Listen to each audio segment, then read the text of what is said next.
스트레스는 이제 여러 가지 병의 원인이 되는데 그 가운데서 이제 고혈압, 당뇨, 고지혈증을 오르게 하고 혈관을 압박하고 수축하면서 뒷목이 뻣뻣하게 되고 혈압도 오르게 되고 또 심근경색, 심장이 압박받게 되고 또 내 몸에 이제 뇌나 신체적으로 눈에 이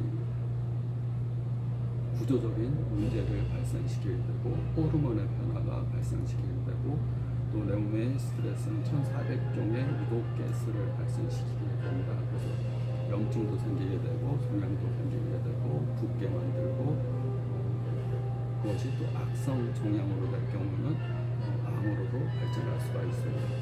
그래서 스트레스를 해소하는 법들을 잘 알아두는 게 좋습니다. 그 가운데 하나가 스트레스라는 것을 여러 가지 방법이 있습니다. 처음에는 호흡법 먼저 해서 유독가스를 내보내는 것, 깊고 느린 호흡으로 유독가스를 내보내고 명상을 통해서 눈을 감고 스트레스를 제3자적인 입장에서 바라보고 내가 아픈 부위를 심상화, 내가 시각화해서 내 눈을 감고 에너지를 모아서 내가 아픈 부위를 치료한다. 그런 심상화를 자주 해주는 것. 자기 취향에 따라 틀립니다. 어떤 사람들은 이제 자기가 과학에 관심이 많다. 그러면 스트레스를 하나의 실험이라고 생각하고 그 해결한다 생각하면 됩니다. 실험. 우리가 과학의 실험이 이런 스트레스가 이번 실험에서 어떤 거에 대한 스트레스를 받았는데 이 스트레스를 과학적으로 어떻게 풀까? 실험실의 실험이다. 오늘 실험할 일이 생겼네. 오늘 이 스트레스가 생겼는데 뭐 기계를 좋아한다든가 뭐 공학 쪽에 뭘 잘한다든가 이런 분들은 하나의 실험실의 실험 재료로 스트레스를 생각하게 되면 그걸 객관화시켜 봅니다. 내 안에 있는 나를 속상하게 하는 나에 대한 나를 스트로크하는 나를 공격하는 대상으로 생각하지 않고 실험실의 재료로 생각하기 때문에 관찰자의 입장에서 또 내가 실험해야 되는 대상으로 생각하게 되면 스트레스가 확 줄어들어 버립니다. 그래서 똑같은 스트레스가 이런 스트레스가 왔는데 이렇게 해결하고 이렇게 방법을 찾아서 과학적으로 해결할 수도 있고 또 스트레스를 또 이제 퀴즈를 좋아하는 사람은 이걸 하나의 퀴즈라고 생각하면 됩니다. 이런 퀴즈가 있는데 이거 어떻게 풀어야 되지? 퀴즈 좋아하는 사람 뭐 이렇게 논리적으로 풀기를 좋아하는 사람은 스트레스를 하나의 문제거리 나를 속상하게 하는 문제거리가 아니라 하나의 퀴즈, 퍼즐, 재미난 거. 자기가 이제 퍼즐 좋아하는 사람은 퍼즐로 생각하면 됩니다. 그러면 제3자적인 입장의 스트레스를 보기 때문에 전혀 자기 신체에 근데 퍼즐 풀면서 내가 평상시에 퍼즐 푸는 거 좋아하는 사람인데 퍼즐 스트레스를 퍼즐이라고 생각하는데 내가 왜 심장이 뛰고 왜 혈압이 오르고 뒷목이 당기고 막 1400종의 유독가스가 발생되고 전혀 그러지 않습니다. 나는 과학을 좋아해서 실험을 좋아하는 사람인데 그 합리적인 생각을 갖고 있는 사람인데 그것 때문에 내가 뭐 심장이 뛰고 가슴이 두근거리고 혈당이 오르고 전혀 그러지 않습니다. 스트레스는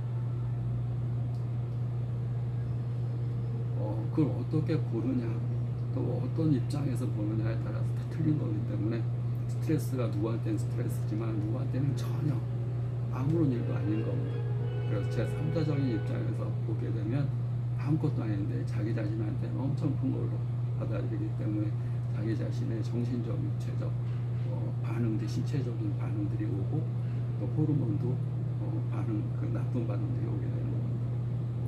또 과학을 좋아한다 그러면 실험이라고 생각하고 자기가 이렇게 퀴즈 같은 거 푸는 걸 좋아하는 논리적인 사람이다 그러면 퍼즐이라고 생각하고 게임을 좋아한다 그러면 게임이라고 생각하고 자기가 이제 명상이나 그런 걸 좋아한다 그러면 이건 자기가 내면의 눈을 감고 심호흡을 하면서 그걸 심상을 통해서 내가 이거 아픈 부위를 에너지를 보내주고 이렇게 해야지 이런 명상으로 풀어줘.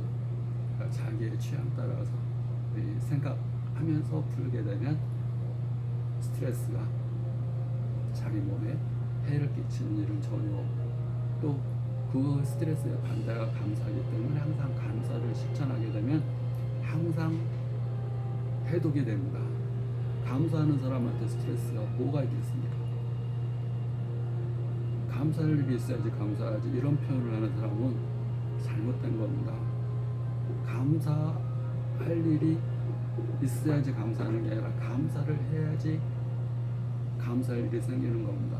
우리가 뭘 먹을 때 뭘 먹고 나서 돈 주는 경우 있지만 돈을 먼저 내야지 대가를 치러야지 그걸 갖는 겁니다. 옷을 살 때 돈을 줘야지 옷을 사는 겁니다. 먼저 감사하다고 얘기해야지 감사할 일이 생깁니다. 식당처럼 뭐 먹고 나서 주는 경우도 있겠지만 옷 살 때는 먼저 돈 먼저 냅니다. 또 다른 부동산이나 다른 것도 마찬가지고 대가를 먼저 치러야지 합당한 겁니다.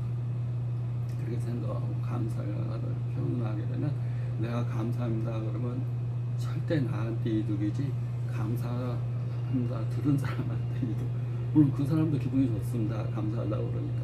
근데 가장 큰 이득은 감사하다고 말하는 나 자신한 이득입니다. 베트남이나 저기 동남아시아를 가게 되면 거지들한테 돈을 주면서 감사하다고 얘기를 합니다. 내가 돈을 주는데 왜 거지한테 감사하다? 내가 봉사할 일이 생겨서 감사하다.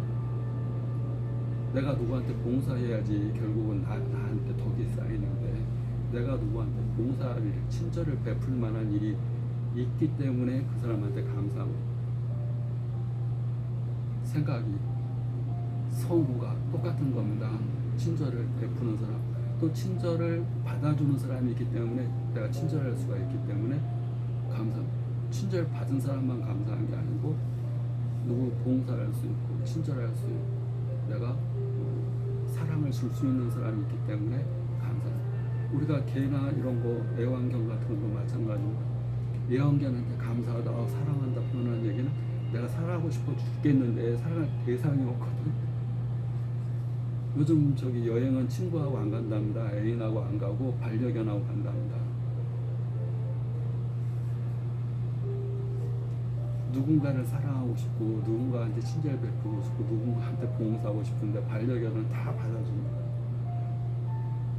그러니까 감사한 겁니다. 내가 받는 것만 감사한 게 아니라 내가 주는 것 그 또한 더 큰 감사다 생각하고 항상 감사합니다라는 말을 입에서 항상 실천할 때 행동으로 표현하게 되면 신체적으로 뇌에서 호르몬이 나옵니다. 말로 표현할 때 호르몬이 나옵니다.